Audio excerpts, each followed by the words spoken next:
সত্য সহায় হোক সর্বজীবে, শান্তি প্রতিষ্ঠিত হোক সর্বজীবে। সম্মানিত সুধী, যারা মুর্শিদ হতে চান তাদের জন্য আমার এই ধারাবাহিক কার্যক্রম। আমরা পাঠ শিক্ষা নিচ্ছি আদ-দুরুসুল আরাবিয়্যাহ পাঠ্য বই থেকে, যেটা ইবতেদায়ী তৃতীয় শ্রেণীর পাঠ্য বই থেকে, আদ-দুরুসুল আরাবিয়্যাহ ইবতেদায়ী তৃতীয় শ্রেণীর পাঠ্য বই থেকে আমরা শিক্ষা নিচ্ছি। আরবিতে যেটাকে বলা হয় আস-সাফফুস সালিসুল ইবতেদায়ী, প্রাথমিক বিদ্যালয়ের তৃতীয় শ্রেণী। তো প্রাথমিক বিদ্যালয়ের তৃতীয় শ্রেণীর পাঠ্য বই আমরা যেটা শিক্ষা নিচ্ছি সেটা মাদ্রাসা বোর্ড কর্তৃক প্রণীত। তো আসুন আমরা সরাসরি পাঠে চলে যাই। তো আজকে আমরা যে পাঠটি পরিবেশন করব সেটা হলো আদ-দারসুর রাবিউ আশারা। আদ-দারসুর রাবিউ, আশারা না, আদ-দারসুর রাবিউ অর্থাৎ চতুর্থ পাঠ। আদ-দর্স মানে পাঠ, আর রাবিউ মানে চতুর্থ। আদ-দারসুর রাবিউ চতুর্থ পাঠ। তো এই চতুর্থ পাঠে আমরা যেটা শিখবো সেটা হলো হুব্বুর রাসূলি, মানে রাসূলের ভালোবাসা, রাসূলকে ভালোবাসা বা রাসূলের ভালোবাসা। তো এখানে সাল্লাল্লাহু আলাইহি ওয়াসাল্লাম, এটা আপনি বললেও বলতে পারেন, না বললেও না বলতে পারেন, এটা কিন্তু এখানে লেখা আছে। তো হুব্বুর রাসূলি, রাসূলের ভালোবাসা, তো এটা আমরা শিখব। তো এখানে আমরা যে পড়তে গেলে এটা আমরা যখন অধ্যয়ন করব একটা ছড়া বা একটি পড়া, এটি পড়লে এখানে যে শব্দার্থগুলি আছে আমরা সেই শব্দার্থগুলি আগে মুখস্থ করি। শব্দার্থগুলি মুখস্থ করার পর পরবর্তীতে আমরা পাঠে প্রবেশ করব। তো এখানে শব্দার্থ মানি, আরবিতে মানি মানে অর্থ। মানি আমরা বলি মানে, এর মানে কি বলি না, এই মানি, মানি শব্দের অর্থ হচ্ছে, এর অর্থ হচ্ছে অর্থ। আর আল মুফরাদাত, আল মুফরাদাত, মুফরাদাত মানে শব্দগুচ্ছ বা শব্দসমূহ। তো শব্দসমূহের অর্থ, মাআনিল মুফরাদাত অর্থাৎ শব্দার্থ বা শব্দসমূহের অর্থ বা শব্দার্থ। তো আমরা এখানে যে কয়টা শব্দের অর্থ শব্দ আছে তার অর্থ সহ আমরা এগুলি আগে মুখস্থ করব, তারপরে আমরা আমাদের পাঠে পুনরায় ফেরত যাব। তো তুহিব্বু, হুব, হুব মানে ভালোবাসা, আর তু মানে তুমি, মানে এটা হচ্ছে সেকেন্ড পারসন, সেকেন্ড পারসন। তো সেকেন্ড পারসন হিসাবে এটা হলো তুমি। তো আরবিতে একে বলা হয় হাদির, হাদির। তো তুহিব্বু অর্থাৎ তুমি ভালোবাসো, হুব মানে ভালোবাসা, আর তুহিব্বু মানে তুমি ভালোবাসো। আর ইন লাম, ইন মানে যদি, লাম মানে না, ইন লাম তুবগিদ মানে তুমি রাগ করো, গজব, গজব মানে রাগ, তো তুবগিদ মানে বিদ্বেষ বা রাগ না করো। ইন লাম তুবগিদ যদি না, যদি না তুমি রাগ করো বা যদি তুমি বিদ্বেষ না করো বা রাগ না করো। ইন লাম তাতরুক, ইন লাম যদি না, তাতরুক তরক, তরক মানে ছেড়ে দেয়া, আর তাতরুক মানে তুমি ছেড়ে দাও, তুমি ছাড়ো।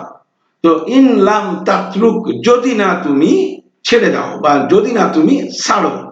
ইন লাম তাহরি, তাহরি মানে তুমি আকৃষ্ট হওয়া, আর ইন লাম মানে যদি না, ইন লাম তাহরি যদি না তুমি আকৃষ্ট হও।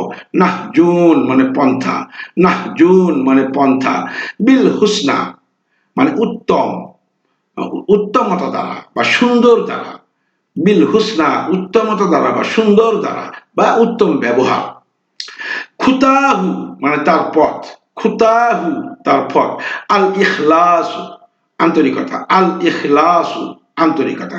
ইন লাম তাহসুদ, ইন লাম যদি না, হাসাদা, হাসাদ মানে হলো হিংসা, তাহসুদ মানে তুমি হিংসা করো। তো ইন লাম তাহসুদ যদি না তুমি হিংসা করো, যদি না তুমি হিংসা করো। ইন লাম তাকদির, ইন লাম যদি না, গাদার, গাদার মানে প্রতারণা, আর তাকদির মানে তুমি প্রতারণা করো। ইন লাম তাকদির, যদি না তুমি প্রতারণা করো। তারপরে ইন লাম ইন লাম তাজলিম, ইন লাম তাজলিম, ইন লাম যদি না, জুলুম মানে অত্যাচার, তাজলিম মানে তুমি অত্যাচার করো। ইন লাম তাজলিম, যদি না তুমি অত্যাচার করো। ইস্তা, জীবন পরিচালনা করো। ইস্তা, জীবন পরিচালনা করো।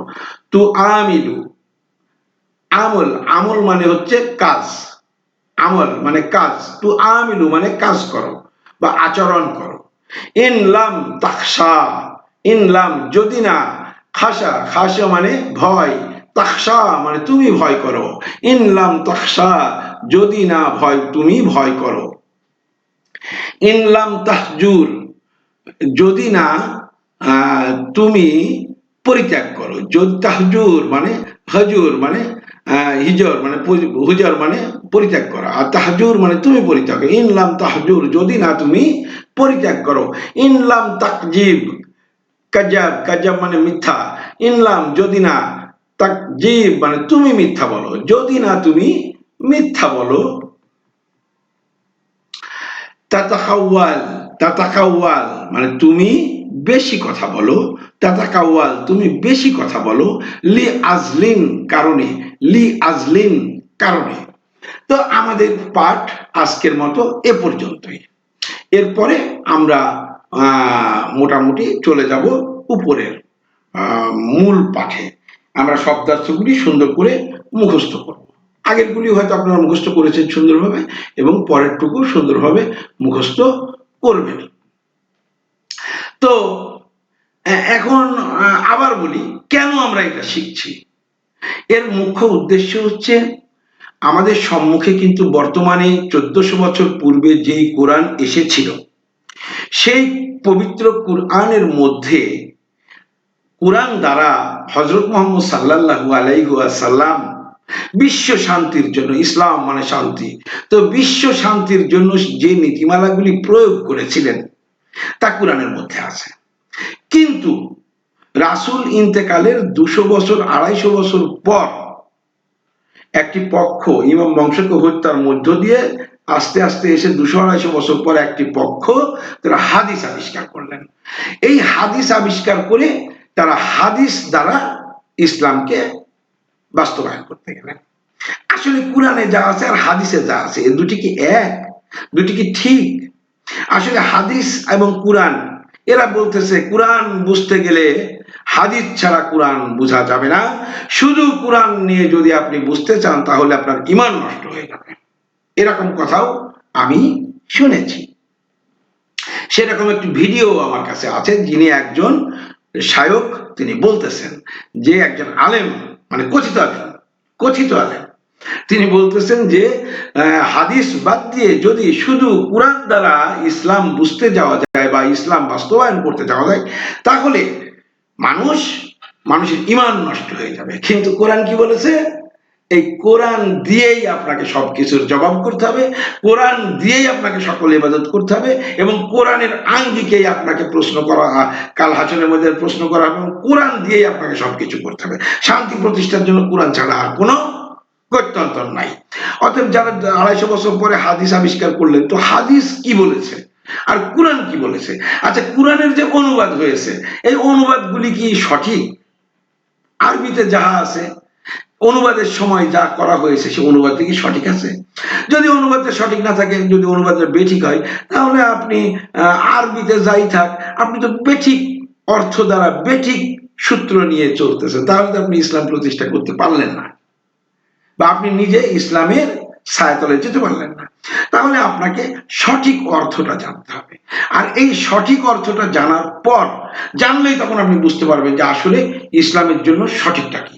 এই যখন আপনি জেনে ফেলবেন, তখন আপনি কিন্তু রাস্তা পাবেন, ইসলাম প্রতিষ্ঠার রাস্তা পাবেন। নিজে ইসলাম মানে শান্তি প্রাপ্তির জন্য, মুসলিম মানে শান্তিপ্রাপ্ত, তো আপনি শান্তি প্রাপ্তির পথ খুঁজে পাবেন। তো সেজন্যই আমার প্রথমত এই আরবিটা শিক্ষা নেওয়া। এজন্যই যে আমাদের পবিত্র কোরআনটি আরবি ভাষায় এসেছে, তো আরবি থেকে নিজেকে অনুবাদ করে জানতে হবে।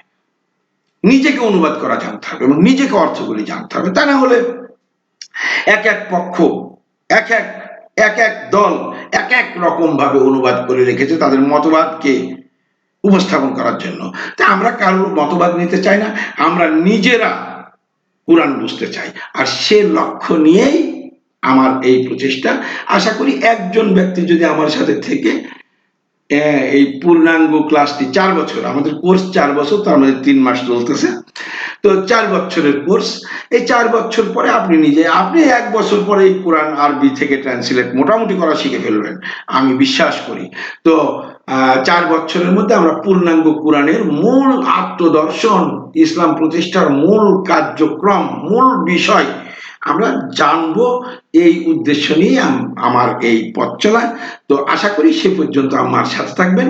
তো আজকের মতো এখানেই শেষ করছি। সকলের প্রতি শান্তি প্রতিষ্ঠিত হোক, সকলের উপর শান্তি প্রতিষ্ঠিত হোক, সত্য সহায় হোক সর্বজীবে।